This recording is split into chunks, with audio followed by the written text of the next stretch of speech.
in learning quickly. I expect the government to be also to provide more equipment in our lab, especially with the science students, so that we're able to know things in practical than hearing theories. I expect the government to be able to also employ more teachers, so that we have more than one teacher, so that we'll not be changing teacher every term. I want them, moreover, they are doing their best against to pay our school fees since the COVID-19 period. COVID-19 have taken away some other parents' job. So I want the government to bring more jobs so that the parents will be employed and also to pay the children's school fees. In school this year, I expect that the government should provide library, sports materials, other school materials that we need for our easy learning and for us so that we can read well. Like the library, the government should provide it so that those dull people, they can pick up, and those people that know how to read very well, they can add to their own knowledge. And games and sports materials, the government should provide them so that we can become all those people like the footballers. It's from like the schools and the games materials they practice and learn how to reach that level. I want my parents to get me complete textbooks and give me qualified food baskets. They'll give me good education, and they should give me exercise books for learning. They should give me my materials for learning. And in my primary 5, my teacher would like to get books for common entrance. So I would like my parents to get me the books for the common entrance, and my teacher need necessary things like calculators and mark sets. So I would like my parents to get me some. I want my daddy to pay my school fees. I want him to buy me new textbook, and I want him to change my uniform for me. Such laudable wishes. But corruption can wash all these wishes away if the right things are not put in place. Mrs. Anna Ayara is the proprietress, Ivory Tower International School, Masaka, Karo local government area of Nasarawa State, and she speaks on the effects corruption in the school system can have on the children. It has a lot of effects in all its ramifications, spiritually, mentally, and psychologically. Let me talk about the psychological impact on the part of the learners. The children will not have confidence in themselves, especially if the school owners, especially private school or even government schools, they are also involved in the malpractice. You know, if the school management is involved, you know, it has a very devastating effect on the children. The children will not have confidence in themselves. They will not be able to achieve their potentials in the sense that they will not study. They will be waiting for, you know, mercenaries to help them write the exams or teach them, bribe supervisors and what have you. So they will not be able to achieve their potentials. What I mean by that is that they will not be able to maximize the gift of God in them, the ability, the natural ability God has given to them. It will be cut short. And it's not too good for the children. And then self-esteem, they will not have confidence in themselves. They will always be looking for help at any time. Meanwhile, the ability is in them. God has given them the natural endowment. But if malpractice is encouraged in any school, it will really affect them. And then the spiritual aspect is that me, I'm a Christian, and we believe that the soul that sinned shall die. If you involve in malpractice, of course, you want to go to hellfire, which is the ultimate for us Christians. I don't know about Islam anyway, but I think it's the same thing too. Do you know that even with these effects in mind, some parents still push school management to promote corrupt practices? Let's hear how this happens from the proprietress of the Excel Kiddies Academy in Karo, Nasarawa State, Blessing Godwin Ogbe. Yes, most parents do that in the case of coming to me behind their husband, telling me to add to the normal school fee, that I should tell the husband that this is the amount that we are paying in the school here. And by the time I object to that I am not part of it, they got annoyed. They get annoyed, and in fact, yesterday one tested me that I don't want to help her again. I told her that it's not like that.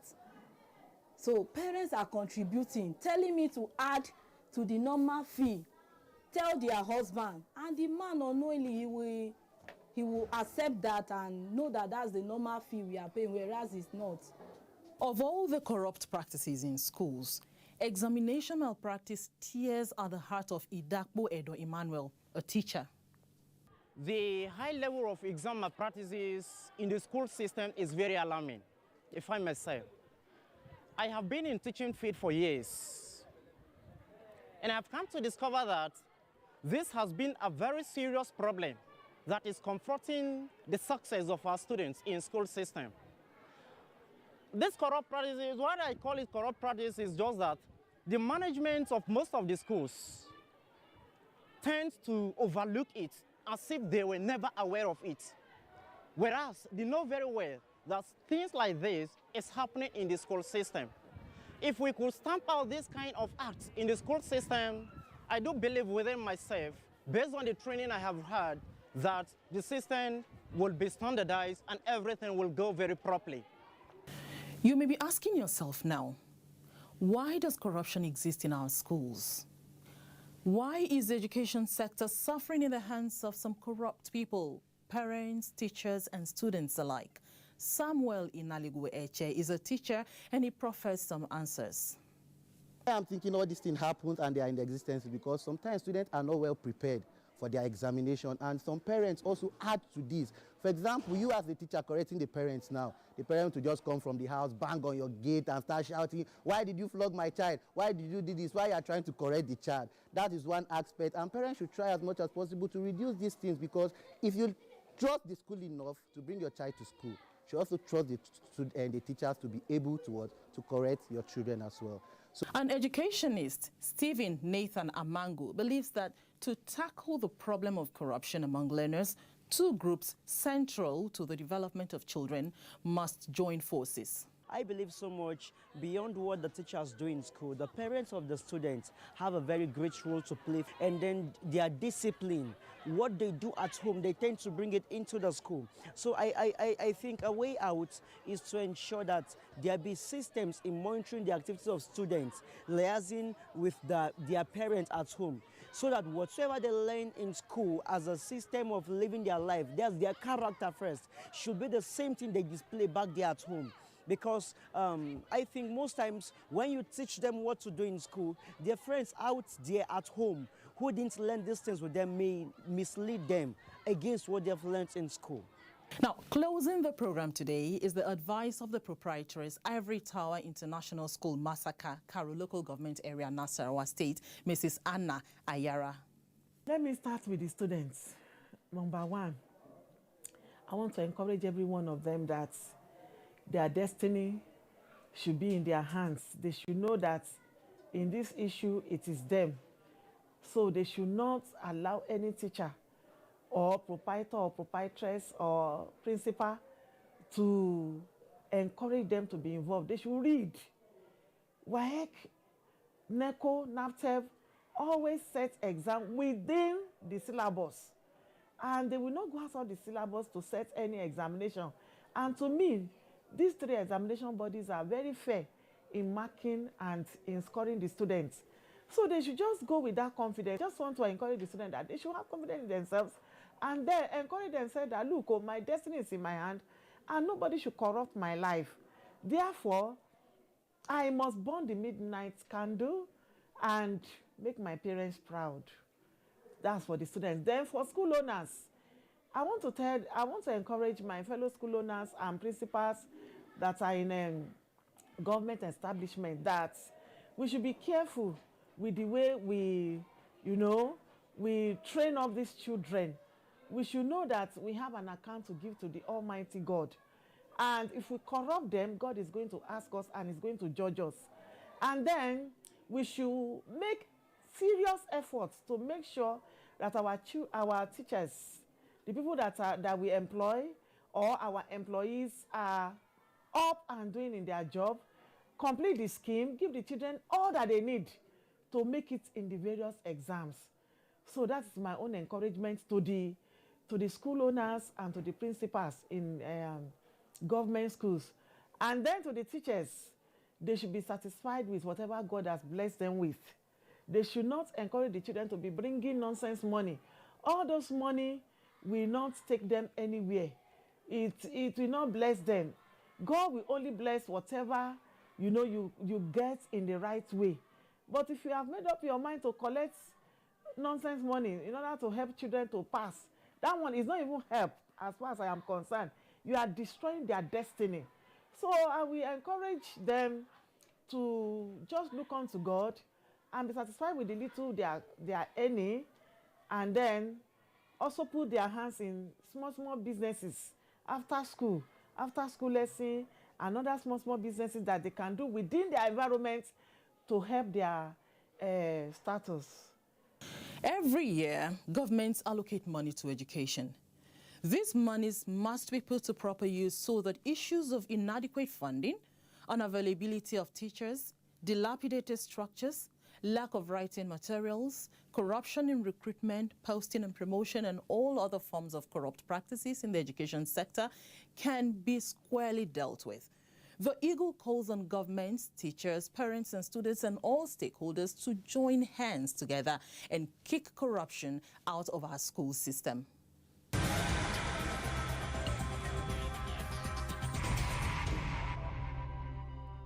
We appreciate you staying with us on this edition of The Eagle. We'll be back same time, same station next week. Please send us your email on theeagle@efccnigeria.org. I take it again, theeagle@efccnigeria.org. On all our social media platforms, it's at official EFCC. If you have petitions, please send them to info@efccnigeria.org. Again, info@efccnigeria.org. For personal visits concerning matters of economic and financial crimes, our offices in the 14 zones across the country and the corporate headquarters in Abuja are open to you. My name is Martha Eche, saying goodbye and God bless Nigeria.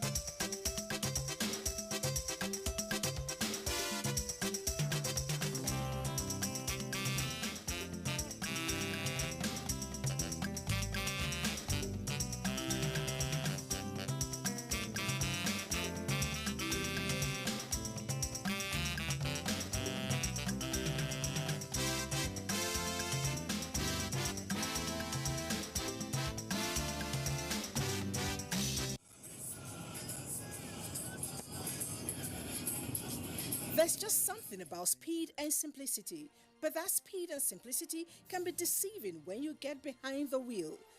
30-year-old Emily sent this text message to her husband: "I love you and I'll try to make you happy." Moments later, Emily was killed when her car slammed into the back of a tractor trailer. 18-year-old Midi was also texting when his car slammed into the back of a truck at 80 miles per hour. His final text was, "Driving and Facebooking is not safe. Ha ha." You probably think that this thing can happen to you. You are not alone. 55% of young adult drivers say that it is easy to text and drive. 3/4 of the same young adults feel that they are really good texting behind the wheels. Reality is, they are all delusional. That quick look at your phone takes longer than you think. 5 seconds are really long. Imagine you're driving on the road and someone suddenly covers your face for 5 quick seconds, like this. You will probably feel very lucky if you didn't crash. But you chose to take your sight off the road just like that anytime you're sending or reading a text. Texting and driving is fast becoming the leading cause of teens' death on the road world over, surpassing even drinking and driving. But if you think dying in a car crash is the worst thing that happened to you, I tell you it is not. You can survive after you've killed someone else. Imagine spending the rest of your life knowing you killed someone just because of a text message. Now imagine going to jail just because of text message. Still think it will never happen to you? Still think you're the special one? There are so many that have been found guilty of texting while driving. But you can make a difference, just like so many young people have vowed not to text and drive. Leave your cell phone alone while driving. If you must send a text message, pull off the road into a parking lot or anywhere that is safe. No text is so important that it should cost your life or the life of someone else. You are not different. You are not special. You're just another accident waiting to happen if you do not desist from texting and driving. So, don't text and drive.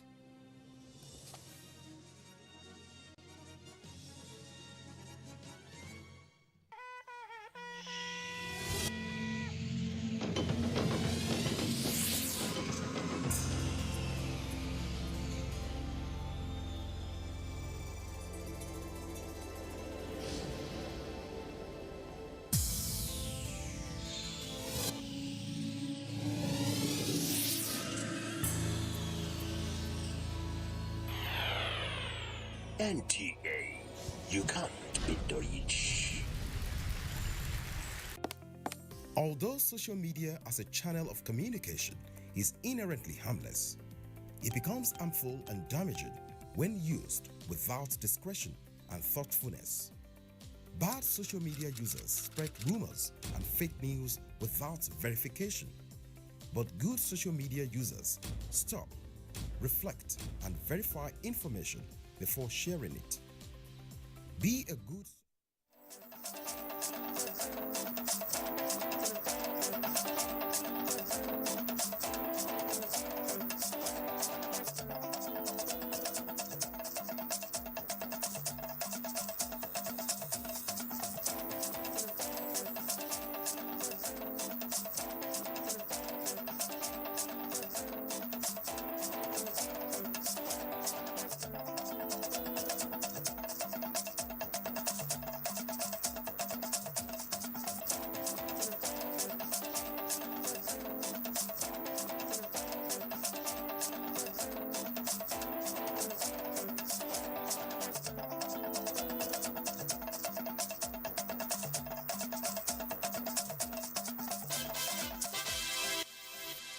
Good evening. Many thanks for joining us on Nationwide, reaching you live on the network service of the NTA. I'm Ruth Aguela. Let's begin on a security note. The new Chief of Defence Staff, Major General Lucky Rabo, says the present service have come with renewed vigour and determination to address the lingering security challenges, promising that military operations will be made in such a way to ensure quick restoration of peace. Well, the CDS stated this when he led the newly appointed service chiefs on an operational visit to Maiduguri, the Borno state capital. Let's hear more from Memuna Garba.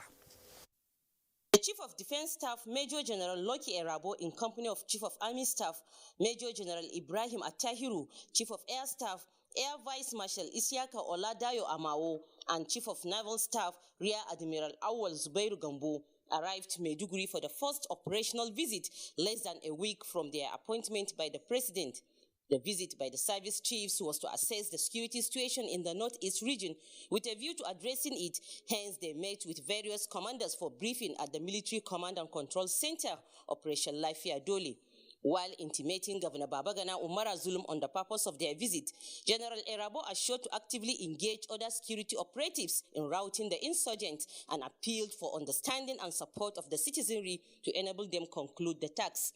Governor Babagana Umara Zulum emphasized the need for continued and sustained military operations in order to stabilize the region and called for the presence of maritime component on the shores of the Lake Chad.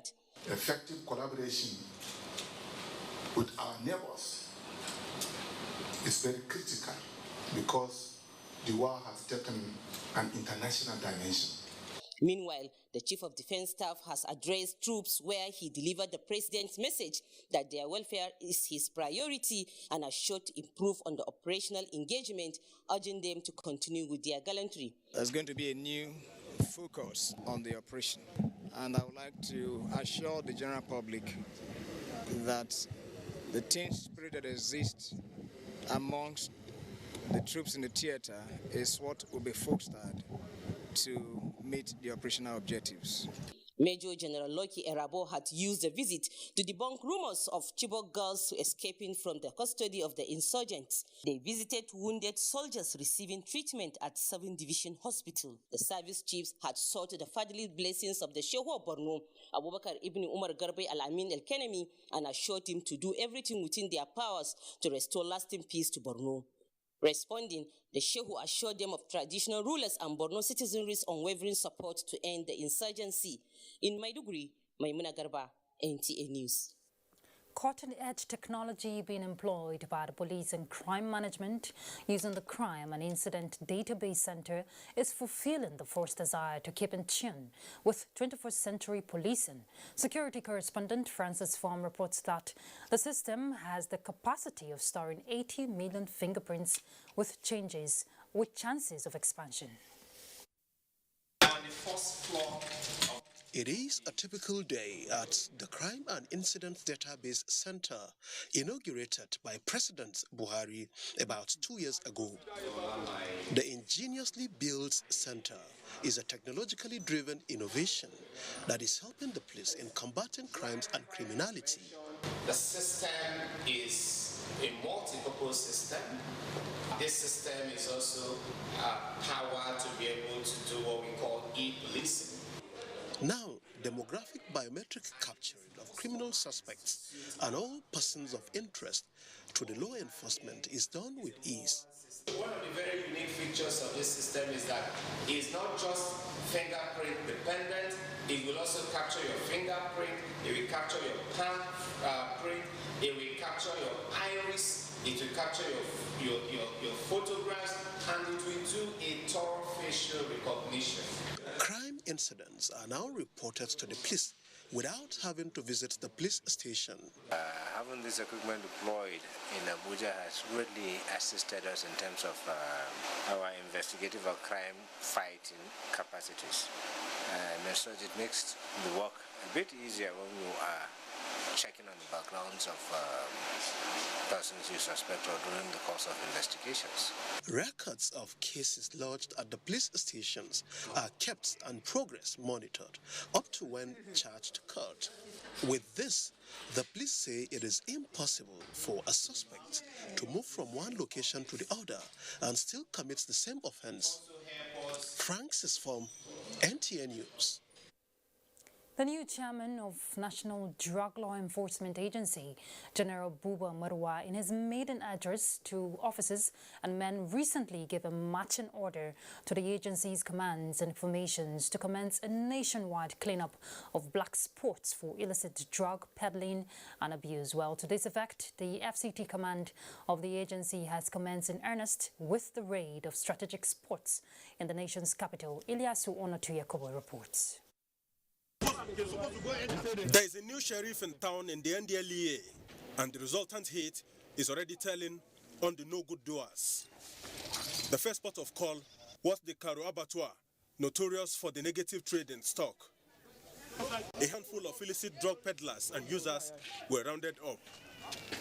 Then the Gwagwalada Park at the Area 1 hilltop, as well as Durumi Axis and the old livestock market at the Apo roundabout, with a team also dispatched simultaneously to Wuse Zone 4 area. FCT commander of the agency, Hamisu Lawal, said part of the mandate from the chairman is that the command must rid the nation's capital city center of all forms of drug-related challenges. With the mandate, he said the chairman has supported the command with adequate deployment of manpower and logistics to ensure a smooth success of the operation. I'm only echoing what the chairman chief executive said. He said a line has been drawn. It's either you're on our side or the other side. So time has come for you to give off the trade. And that is the word he gave. And I think I have no any other word to echo that word. Among the suspects intercepted during the raid at the abattoir in Karo were these two men in military camouflage. Well, like every other organizations, the military do a very disciplined organization.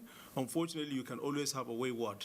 But at the moment, we've not really interrogated them. So we presume we saw some people in military uniform.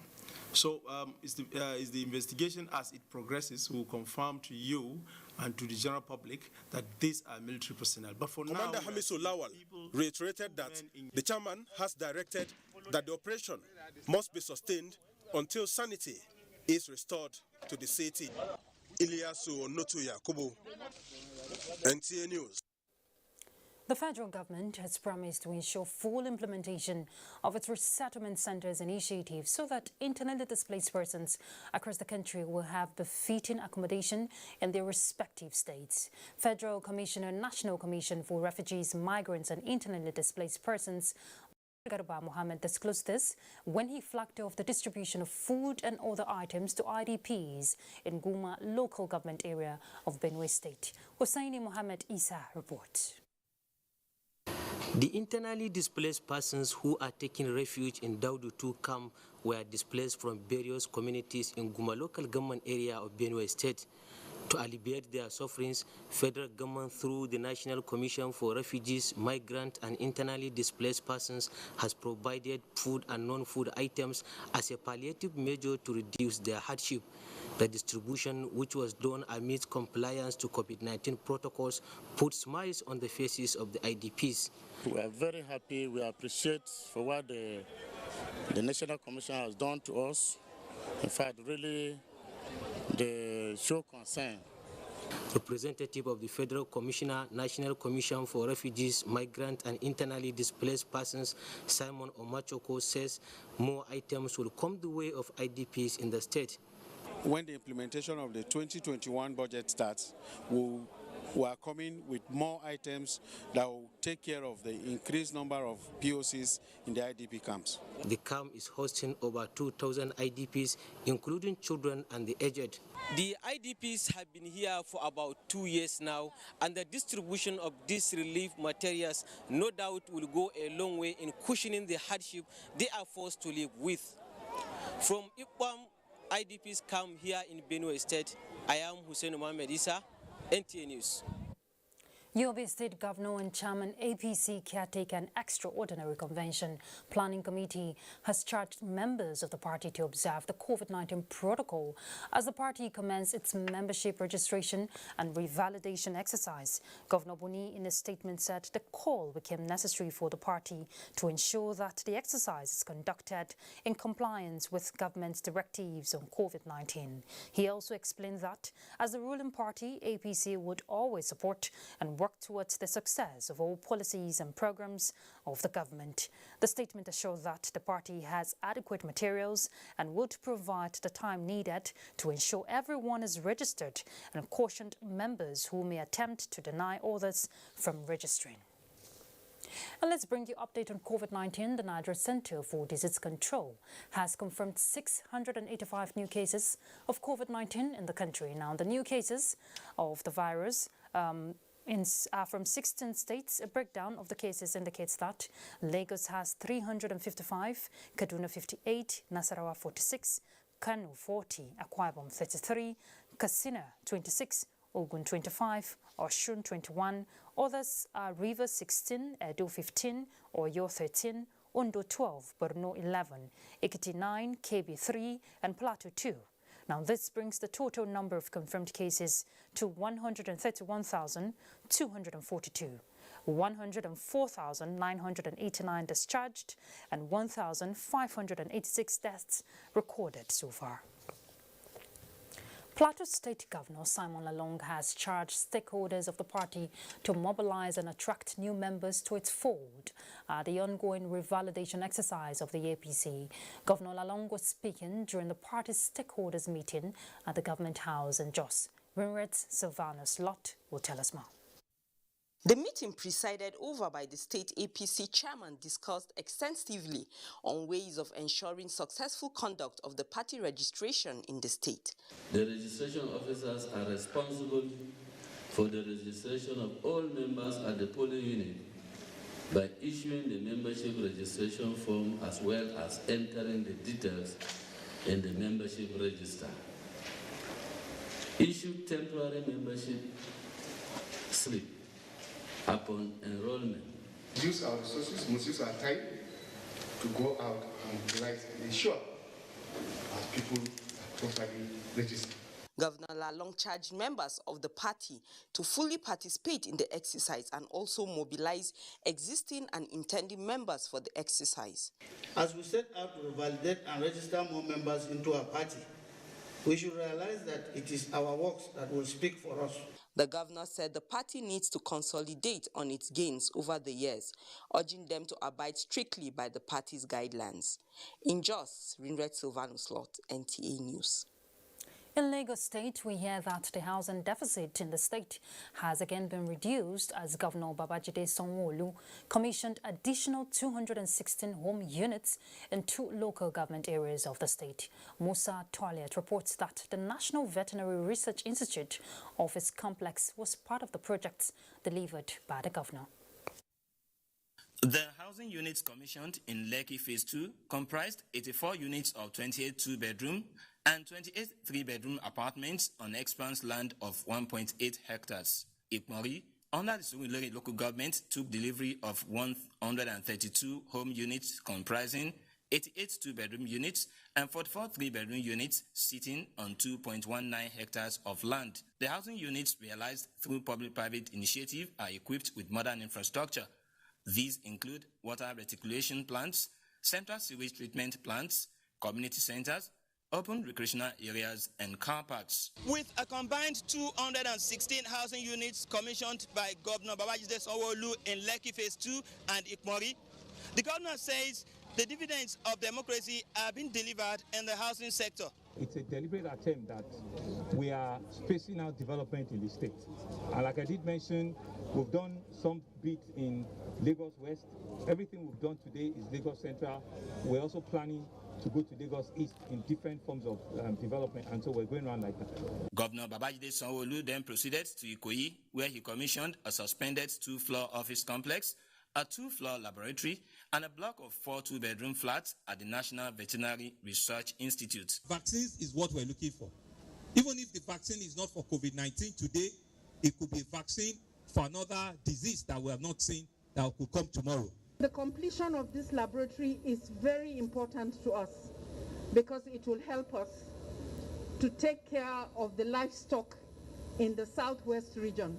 The National Veterinary Research Institute complex was built through the collaboration between the federal government and Lagos State government. In Lagos, Musa Toliat, NTA News. Up next is a break for us. We'll be back shortly. Stay tuned.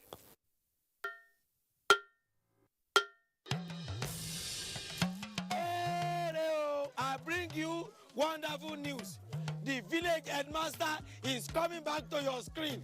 Mo wire abi mi o wire. Teacher yo a fẹ́ lọ wá nǹkan jẹ.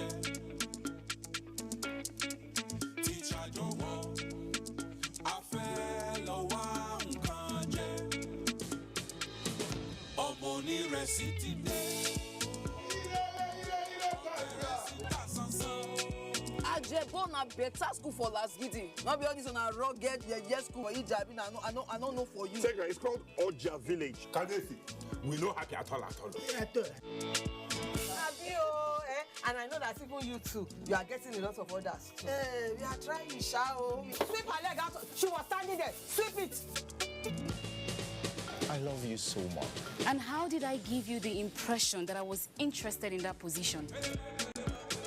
50-year anniversary. You mean anniversary? I mean, I talk with that now. Not for me. Not for me because of Pamio.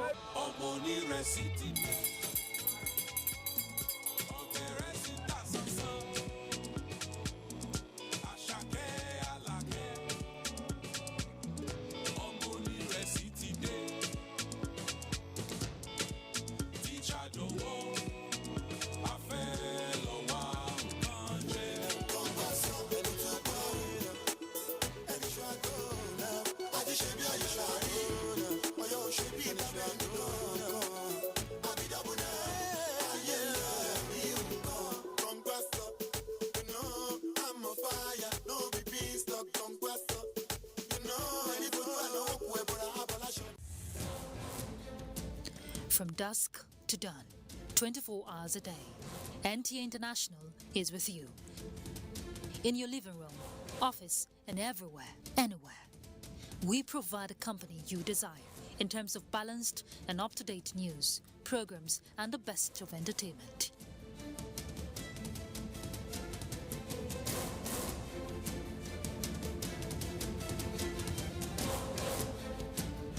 Tune in to DSTV channel 251, GoTV channel 91, Freeview channel 264, or live streaming via www.visiontv.co.uk. Application for iOS or Android. You can also see us on Facebook and YouTube for quality content on the go. NTA International, Africa's window to the world.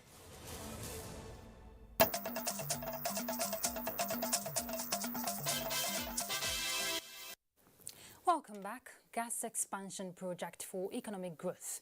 Now, how will that work? Let's join Michael in Lagos for that detail and all the stories. Michael.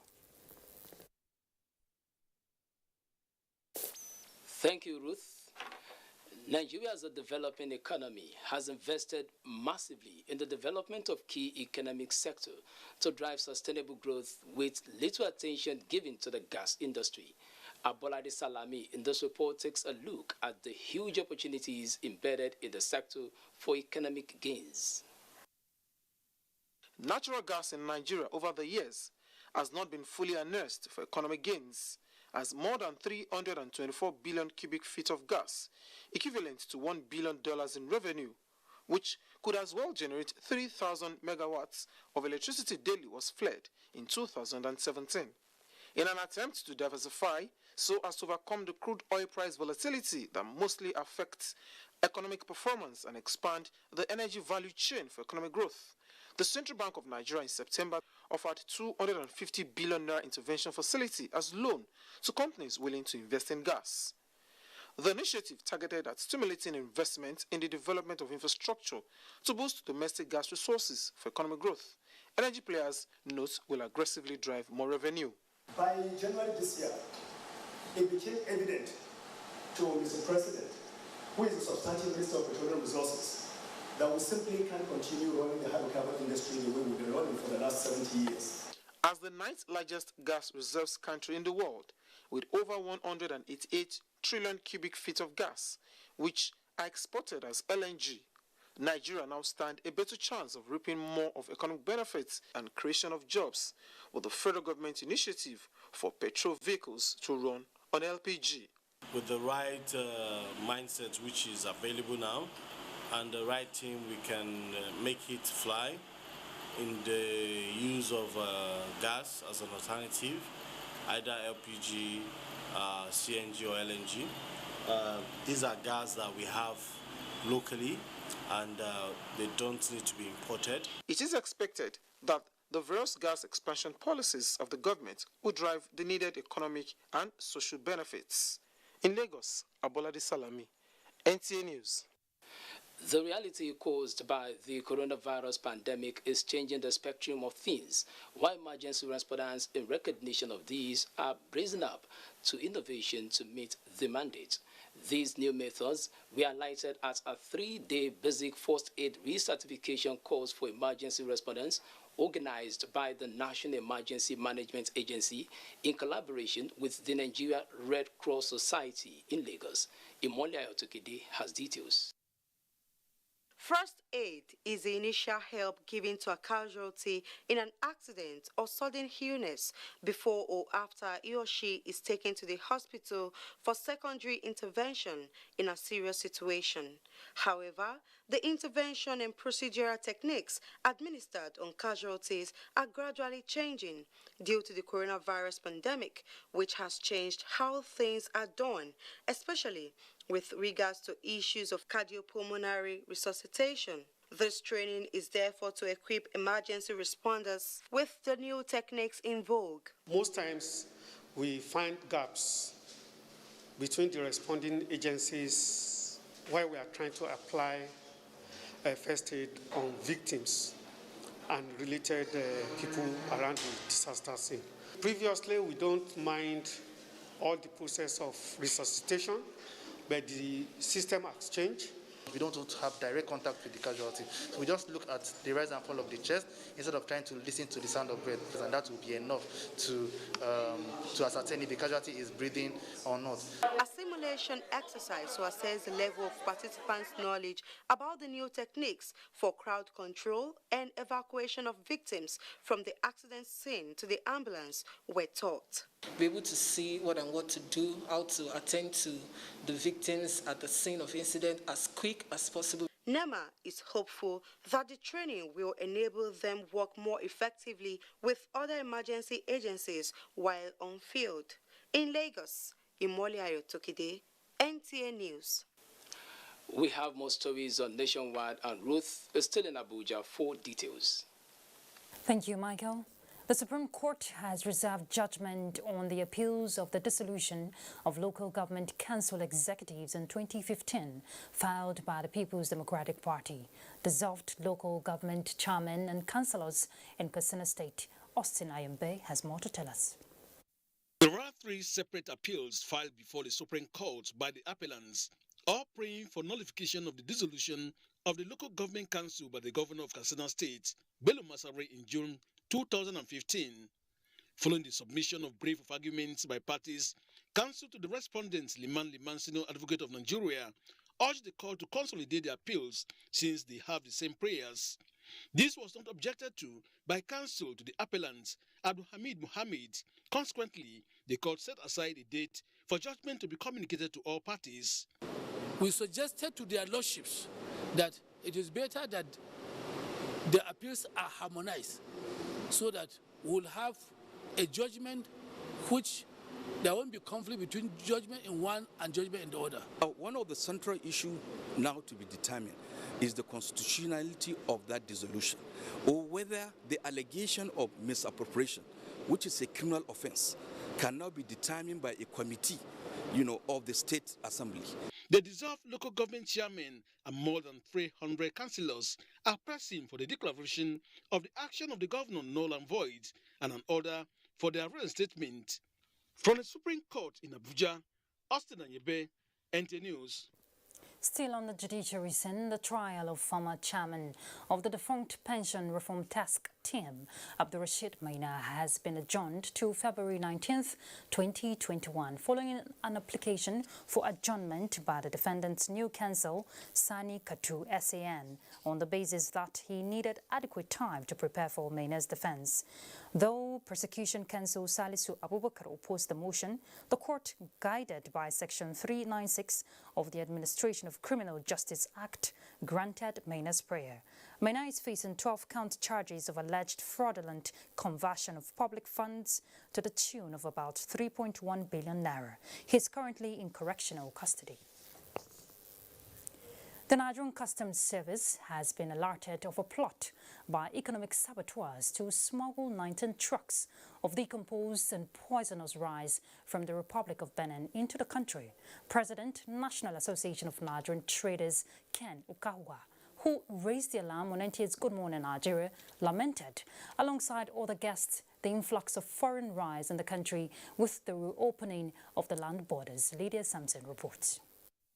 Quest for sufficiency in rice production received a boost with initiatives such as the Anchor Borrowers Program and the eventual closure of land borders to guard against smuggling. But there is apprehension that tons of foreign rice trapped at the borders are making their way into Nigerian markets nationwide. About 19 trucks of rice that have been abandoned in Benin Republic since the closure of the border. There is a problem. The problem is not the rice itself, but the poisonous nature of this rice as we speak.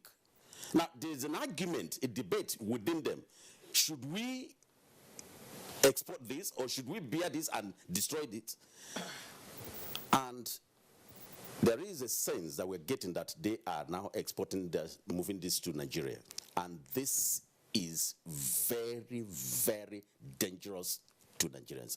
The Nigerian Customs Service, on its part, urged Nigerians to volunteer information against smugglers who are not relenting in their illicit activities. I will not sit here and say rice smuggling is not taking place in some approved routes here and there. And that has been the continuous challenge. That has been what we are fighting. That has been the reason why we call on Nigerians to support us, especially those who receive motorbikes and handsets to monitor our movement and call smugglers and tell them where we are heading to, where the smugglers should pass through, the bush, the creeks, how they will join the next village and hit the highway to the city. Other guests advocated stringent measures to discourage influx of foreign rice. We have to go beyond customs, seize 2 trucks of rice, 3 trucks of rice, come on TV, burn it, and everybody goes home happy. When you are caught, you don't only burn the rice or destroy the rice, you are held accountable. The law will come on you. Apart from engagement in trying to dissuade them from being the launch pad for smuggling, it's also to see how we can encourage them to also look inwards and see how they can embark on local production of some of these food products, so that they will legitimately can meet the ECOWAS and AFCTA requirements and then come into the country as legitimate products. Citizens are encouraged by the guests to patronize homegrown rice, which is fresh and nutritious, as against the imported rice, which is stored in warehouses for decades using poisonous preservatives. In Abuja, Lydia Samson, NTA News. Peace and Security Summit for the Northeast holds in Maiduguri. Mohammed is already standing by to bring us details. Mohammed. Thank you, Ruth, and welcome to Maiduguri. Towards ensuring peace building and bringing lasting peace to the security challenges confronting the Northeast and other parts of the country, workable solutions are also required from other stakeholders apart from military solutions. This formed part of messages at the opening ceremony of a 2-day Northeast Peace and Security Summit organized by Northeast Civil Society Forum in Maiduguri. Here are more details of the report. The Northeast Peace and Security Summit, with the theme Developing the Civil Society Agenda # We Are on This Together, brought together security agencies, the police, federal and Northeast state governments and their MDAs, as well as the traditional institution and the organized labor such as NLC, NUJ and NBA, among others, with other participants joining via Zoom. The organizers, Northeast Civil Society Forum, kickstarted the conference with key objectives such include to document concerns of the civil population and stakeholders, to develop strategies of building sustainable peace in the region, alongside identify impediments and recommend ways forward. For the first time in the history of the region, an independent citizens-driven roadmap to peace process was developed. Borno State Governor Babagana Umar Zulum, whose keynote address was delivered by Chief of Staff Professor Isa Hussein Marti, explained that good governance through transparency and accountability and provision of basic infrastructural needs to citizens, including job creation, is central to peace building beyond military approach, which the government is pursuing with the resettlement of IDPs. Instead of the short-term solutions, we have started looking at intermediate and long-term solution, more of permanent solutions. Other messages of goodwill came from the 5 other states of the Northeast, United Nations Office for Coordination of Humanitarian Activities and partners, and the traditional institution, who called for inclusion of women and local communities in the center of finding path to lasting peace and constitutional roles for traditional leaders. In an effort to curb the spread of the second wave of COVID-19 in Borno State, United Nations Population Fund, UNFPA, has handed over personal protective equipment and life-saving commodities to Borno State government from the One United Nations COVID-19 Basket Response Fund. Yagunso Bukar reports. United Nations Population Fund, UNFPA, in its quest to strengthen health system, partners government in improving the lives of humanity. It is in the light of this that the UNFPA donated surgical masks and examination gloves, among other personal protective equipment, to Borno State Ministry of Health and Primary Health Care Development Agency as part of its support in curbing the scourge of second wave of COVID-19. United Nations Population Fund Northeast Coordinator Christian Sabon said the donation is geared towards encouraging health workers to protect themselves while saving lives amidst the pandemic, and pledged the organization's support to the state government. As we have always been at the side of the government to ensure that the healthcare workers are safe. Representative of the Permanent Secretary, Ministry of Health, Director, Medical Services, Dr. Buba Michele Saidu appreciated the continuous support of the UNFPA. In this age of COVID-19, you will understand that this will go a long way in terms of relieving some problems that are existing there. Director, Emergency Medical Response, State Ministry of Health, Dr. Babashir Mohammed, assured of judicious distribution to health facilities across the state. In Maiduguri, Yagum Subukar, NTA News. Those are the stories from Maiduguri. Nationwide will continue in Abuja. Thank you very much, Mohammed. Washing away of property, farmland, and worst cases, drowning of people have been common happenings during the rainy season in parts of the country. And so, with the dry season now, what is happening to most of the flood and erosion-prone areas? Wisdom Jacob, who has been monitoring the situation, reports on efforts to stem the tide in Uyo metropolis before rainy season. Ibrahim Badamasi Babangida Avenue, popularly known as IBB, and its environs over the years have been flooded with devastating effect during rainy seasons. The Akwa Ibom State Government, in collaboration with Nigeria Erosion and Watershed Management Project NewMap, assisted by the World Bank, recently awarded the contract for the construction of drainage system that will control the flooding in some part of the state, including IBB. The project, which commenced from IBB Avenue, cut across Atana Fort, C Division of the Nigeria Police Force, and empties itself at Oboridum, Ibesikbo, in Ibesikbo, Sultan local government area. To residents, the project is a welcome development. Is constructed. It will relieve us. That water will not be there, and that road will be motorable as it's supposed to be. Apart from that, in every construction that comes like that, you know, there are other side benefits, as in some of these boys in the streets will have some jobs to do. Complete that, the place will be good and developments will, like students, more people will come here to register, but because of the place, it was very bad that people cannot access these points, even business. New students, because that's one of the things that will be giving people this discouragement over the school. They say the school is not really popular, all those things, because of if the school cannot take good advantage of the school entrance. But for now, I think after the completion, I think it will move better and modernized for people to be coming. Especially when doing rainy season, vehicle cannot go through it because this place always waterlogged. Out to the main road there, out to IBB. Measures to cushion the effect that may arise at where the flood water empties itself will be taken care of on completion. They are, however, calling on the contractor handling the project to deliver the job and schedule. In Uyo, Wisdom Jacob, NTA News. 43,000 personnel of the Nigerian Security and Civil Defense Corps have been deployed into the Agro Rangers unit aimed at achieving food sufficiency across the nation, while the additional reinforcement came to the fore at a media briefing by the Acting Commandant General Kelechi Madu. Abdurrahman Usman Jibrila reports.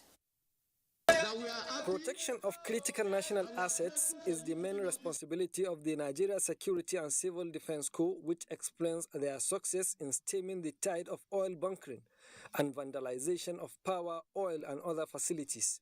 Now, the NSCDC feels farmers who provide food security to the nation also need to be protected, especially as activities of bandits threatens the country's drive to be self-sufficient in food production. With the redeployment of personnel into the Agro Rangers unit, the NSCDC wants to give confidence to farmers to grow more food for the nation. Our men of the Agro Rangers have been restoring confidence to the farmers, and these farmers have started going back to their farms because they escort them to the farms in the morning and lead them back in the evening. The NSCDC says it has already mapped out strategies similar to the emergency operations in the protection of other critical infrastructure and national assets to make the Agro Rangers unit successful. The impact of the new unit is expected to be instant as the country is set for the 2021 cropping season. In Abuja, Abraham Usman Jibrila, NTA News. Port Harcourt will be our next stop, and Dipabari will guide us. Dipabari?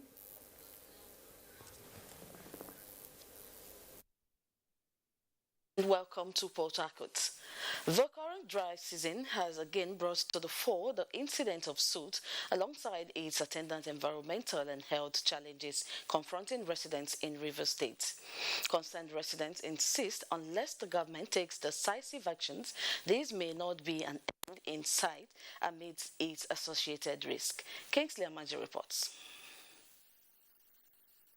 The thick, dark, cloudy weather is once again enveloping the atmosphere in Port Harcourt, manifesting chemical dusty particles on fiscal property.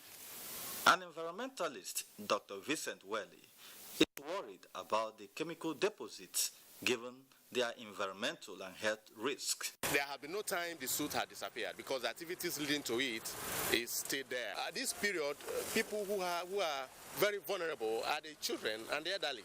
People are dying here every day because of the soot.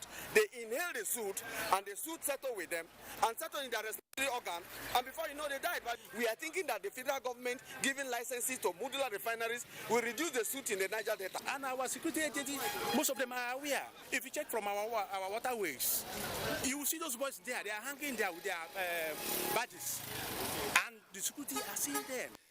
By the prompt action of the Nigerian Security and Civil Defense Corps, through our intelligence, we were able to discover this particular dump established here in residential area, which is not acceptable. To others, the takeoff of modular refineries in the region is key to ending illegal refining activities in the Niger Delta region. In Port Harcourt, Kingsley Amajiri, NTA News. The Cross-River State government is making good its partnership to boost job creation in agriculture by signing a memorandum of understanding with an agro-allied and food organization. Paul Abel has details.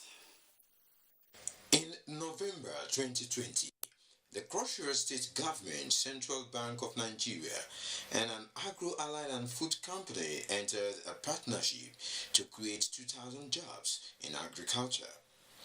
This memorandum of understanding being signed is the legal fulfillment of that partnership, as the state government provides 5,000 hectares of land and a space at the Agro-industrial park, Calabar, to establish its factory. Farmers are expected to be engaged in different value chains of rice, maize, soybean, cotton, and granite to encourage export and develop other businesses. These are all geared towards employment creation, taking our youths off the streets of idleness, and improving our own economic base. This project alone will engage thousands of farmers, and I would say categorically thousands of cross-bearians who would be employed directly and indirectly across the value chain. The food company is expected to move to site soon.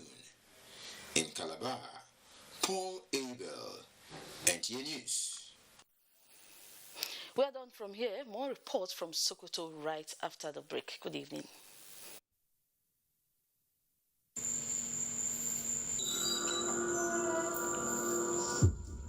Life can be very eventful. We curiously expect things to happen, even when we don't know what. Our human nature makes us like and repost lots of information. Some are unverified, inciting anger and hate. Sometimes innocently, other times the urge to break it first. This, in most cases, has caused destruction in many nations.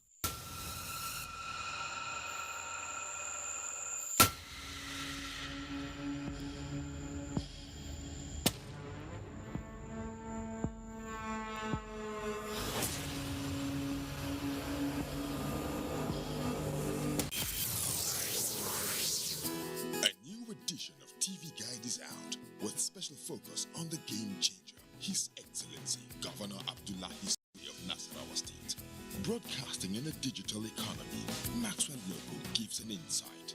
This edition also features Nancy Naji of AIT, a name synonymous with business.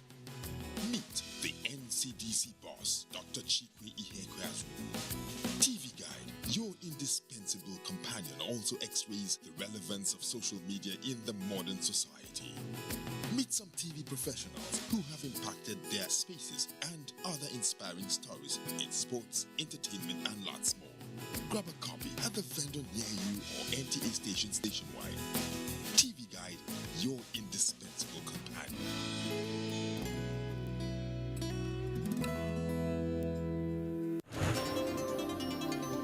NTA News 24. A 24-hour news station brings to you news and happenings 7 days a week. News at 10 a.m., news update at 11 and 1 p.m. News desk at 3 p.m. and 6 p.m. and late evening news at 11 p.m. Follow us on any of our platforms and keep abreast of events and current affairs within and outside our shores. We are on DSTV channel 419, GoTV channel 46, Star Times channel 101 and Free TV channel 703. Join us. A food crisis is brewing, and our tables will soon be empty if the world's population continues to increase and food production decreases. We're not producing enough for our population. I will do better if I can get source, financial source. Catch new episodes of Farm and Fortune every Monday at 5:30 p.m. on NTA Network.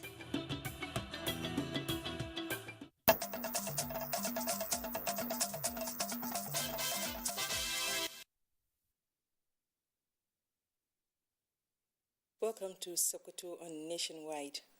Sultan Muhammad Saad Abubakar has charged district heads in Sokoto to be vigilant and security conscious to report any suspicious character to the authorities concerned. He was speaking at the periodic meeting with the district heads at his palace. Sheikh Muhammad Dati reports. The periodic meeting with the district heads is aimed at discussing issues and happenings within their domain. Issues discussed at the meeting include security at the eastern districts and enrollment drive at the grassroots. The Sultan called on the district heads to support government-oriented programs for the betterment of the masses.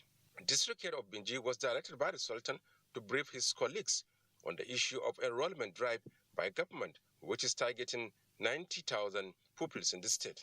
Similarly, Hadiza Saleh Yusuf, coordinator Girl Child Concerns, briefed the Sultan and the district heads on the girl child education under their initiative.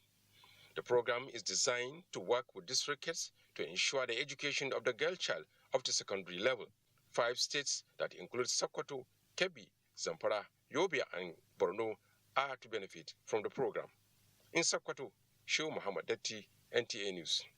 Stakeholders in Zamfara state on education sector have been tasked to work assiduously for the successful implementation of the Keeping Girls in School project in the state. This is the focus of an advocacy visit to the state by the national team leader of the project. Haliru Muhammad Umar has more. Despite their potentials for success, many girls face barriers that inhibit their ability to stay in school and achieve their goals in life. This is largely attributed to gender-related challenges such as household responsibilities, social norms, as well as sexual and reproductive health. Keeping Girls in School, KGs, is a project aimed at reducing the number of girls drop out of secondary school and increase the transition of the girls from the lower to the upper secondary education by addressing the identified barriers. The project, supported by the Sultan of Sokoto Foundation, is being supported in Zamfara, Sokoto, Kebbi, Borno, and Yobe states in collaboration with religious and traditional rulers. Youth groups and champions shall advocate for and support traditional and religious leaders to ensure every girl has the opportunity to complete at least 12 years of education. Establishing or supporting Girls Club, training of teachers to provide life skills and counseling as mentors, and developing income-generating activities are some of the priorities of Keeping Girls in School project. Meanwhile, Anka and Bakura local government areas have been selected for the pilot project in Zamfara state, as an advocacy training was organized for traditional and religious leaders in the areas to properly acquaint them with the concept of the project and the vital role they are expected to play towards ensuring its successful implementation. In Gusau, Haliru Muhammad Umar, NTA News. And that is our package from Sokoto. The news will continue with Ruth in Abuja. Good evening. Thank you, Asmao. Hijab, an Arabic word literally used for specific Islamic mode of dressing, which reflects decency. For a long time, organizations, including the Coalition of Muslim Organizations in Nigeria, advocating for more recognition and use of hijab in public places. Salwal Ibrahim Khalil reports. The hijab, a mode of dressing that requires covering of the head and other sensitive parts of the body for the Muslim woman, as enshrined in the Holy Quran. The hijab is today becoming a global phenomenon. While many countries have adopted the use of hijab, some are not allowing this mode of appearance by women, the attitude termed as hijabophobia. 18-year-old Asia recounts how she was discriminated because of her hijab. Told me that I should take it to any length. She's going to meet me there. This group of Coalition of Muslim Organizations of Nigeria, among others, believe that there are many women with hijab at their places of work that distinguish themselves in their profession, and so debunk the fear that hijab is not a threat in Nigeria and the world. Stand up for the rights of the girl child and not ask her to choose between her faith and education. For hijabophobia to be completely obliterated in our society, as it affects the social, economic, and political development of our country. Do not let our pride be your prejudice. End hijabophobia now. Today, the world is standing in support of millions of Muslim women who choose to wear the hijab and live a life of modesty with the global celebration Hijab Day. After all, an American writer and social commentator, Roxane Gay, says, "Some of us cover to protect our bodies. Some of us cover to protect our souls. In both cases, respect their choice." In Abuja, Salwa Khalil Ibrahim, NTA News.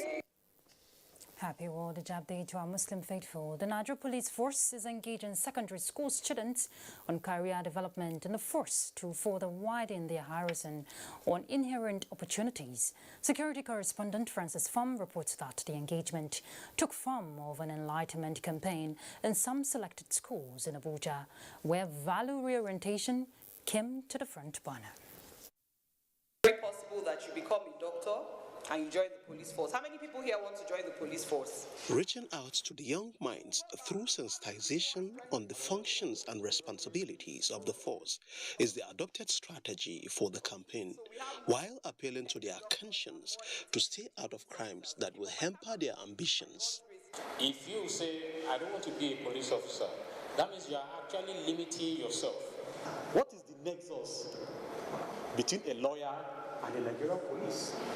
The nexus is very simple: enforceability of that law. Divine Michael of Maitama Model Secondary School and Ni'imat Abdul Hamid of Government Secondary School Garki and their colleagues share their experience. I never knew you could be a doctor and also a Nigerian police, so I have learned there are different career opportunities. My passion is actually to become a doctor, but I will see to it if I'm able to become a doctor with that of the police first.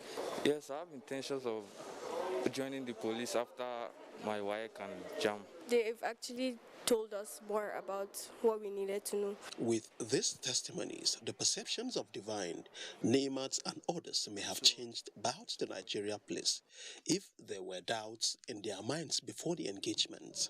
Principal of Model Secondary School Maitama and her counterpart at Government Secondary School Garki commended the police for the initiative. What they want to be in the Nigerian police, the opportunity is there for them. What we had to minimize criminality in the country. The police says the campaign will be replicated in secondary schools across the Federation. In Abuja, Francis Pham, NTA News. On the global scene, arrested Myanmar leader Aung San Suu Kyi has called for people of her country to protest against the country's military who overthrew her administration this Monday. Let's get the details with Justin Bem Unye. Myanmar's army seized power in an apparent coup on Monday, detaining the de facto leader Aung San Suu Kyi, along with members of her party, and declared a state of emergency for at least 1 year, signaling an end to the Southeast Asian nation's nascent democratic experiment. Following this development, Myanmar's detained leader Aung San Suu Kyi has urged the people not to accept the military coup. Suu Kyi's message was published on a Facebook account from Myanmar's National League for Democracy party few hours after the military coup. Consequently, hundreds of Burmese protesters holding portraits of Aung San Suu Kyi gathered in Tokyo, Japan to protest against the detention of the country's leaders in a sudden military coup. The demonstrators, wearing face masks and carrying flags, stood outside the United Nations University in downtown Tokyo and called on the international body to further condemn the Myanmar military's actions. In the meantime, the world has started reacting to this development as Japanese Foreign Minister expressed a serious concern about developments in Myanmar and called for the release of leader Aung San Suu Kyi, and Malaysia called on all parties to resolve any electoral dispute peacefully. Also, United Nations Secretary General Antonio Guterres strongly condemned the detention of the country's civilian leaders. He expressed grave concern about the declaration that all legislative, executive, and judicial powers have been transferred to the military. Similarly, the U.S. Secretary of State Antony Blinken also expressed grave concern in a statement and urged the military to reverse its actions immediately. In a statement, the U.S. urged the military leaders to release all government officials and civil society leaders and respect the will of the people of Burma as expressed in democratic elections on November 8. In a later development, the Rohingya community condemned the military power grab. Its leader, Dil Mohammed, described it as heinous attempt to kill democracy. Meanwhile, Human Rights Watch Asia Advocacy Director John Sifton urged the U.S. and other countries to send a strong message to the military by imposing direct sanctions, just as European Council President condemned the military seizure of power in Myanmar and demanded that it release all those it had detained in raids across the country. China said that it hoped that all sides in Myanmar could properly manage their differences under the constitution and legal framework and uphold stability. And the United Kingdom's Prime Minister Boris Johnson joined the chorus of voices who are condemning the latest developments in Myanmar, as India's Ministry of External Affairs said it was concerned over the latest developments, adding that it was closely watching the situation. Justin Ben-Unyi, NTA News.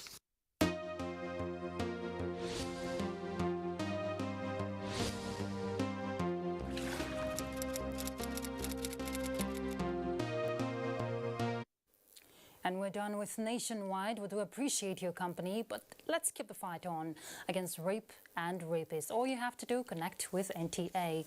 I'm Ruth Aguilera. Bye.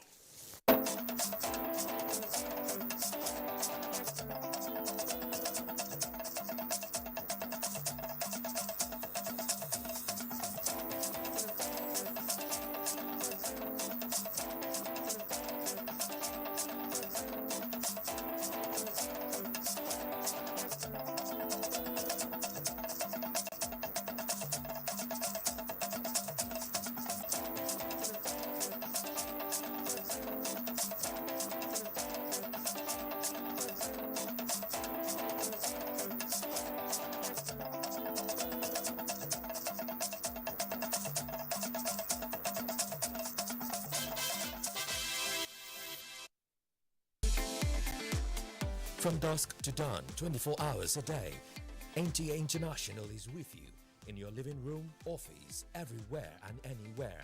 We provide the company you desire in terms of balanced and up-to-date news, programs and the best of entertainment. Tune in to DSTV channel 251, GoTV channel 91, Freeview UK channel 264, or you can download www.visiontv.co.uk.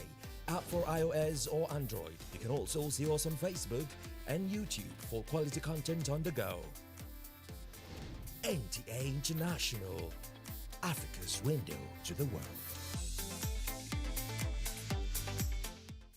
In the midst of the coronavirus pandemic, Information management is key. I'm Cyril Stober. Fatima Umar Buba. Joseph Johnson. Ian Ray John. Muhammad Kudu Abubakar. Jumbo Yusuf. My name is Kirian Umaya. Here in NTA, we're working very hard to make sure that everything we broadcast is accurate and up to date. Misinformation spreads very fast. The social media has been a huge conveyor of misleading information from one individual to another, then to another set of groups. In a short while, it goes viral, and before you know it, it is all over the world. There have been several misleading information on coronavirus, COVID-19. Recently, the misconception of 5G as a cause of coronavirus is becoming widespread. Another is the belief that hot beverages and alcoholic drinks are internal cleanser for COVID-19, thereby leading to excessive consumption of these drinks. The use of local concoctions as treatment for COVID-19 are yet to be scientifically proven. However, there has been several theories about the efficacies of these concoctions.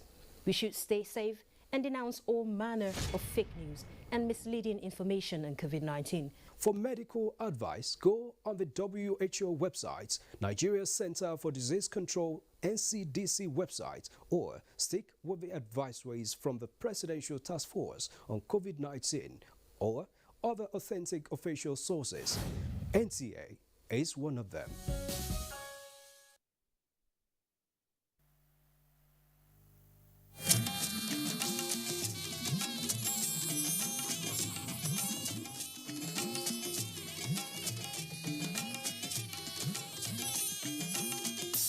This is the network service of the NTA.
So you can be quiet, huh?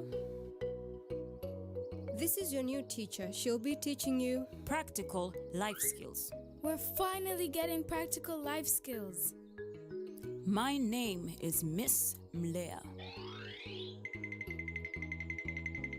So, will I learn how to build a machine? Unfortunately, it's either cookery or carpentry. Choose one.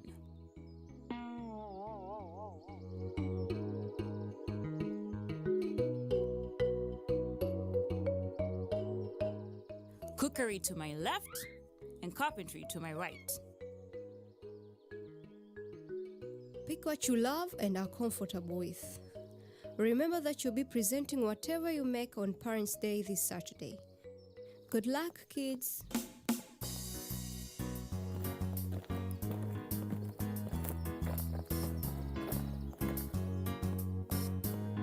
Where are you going?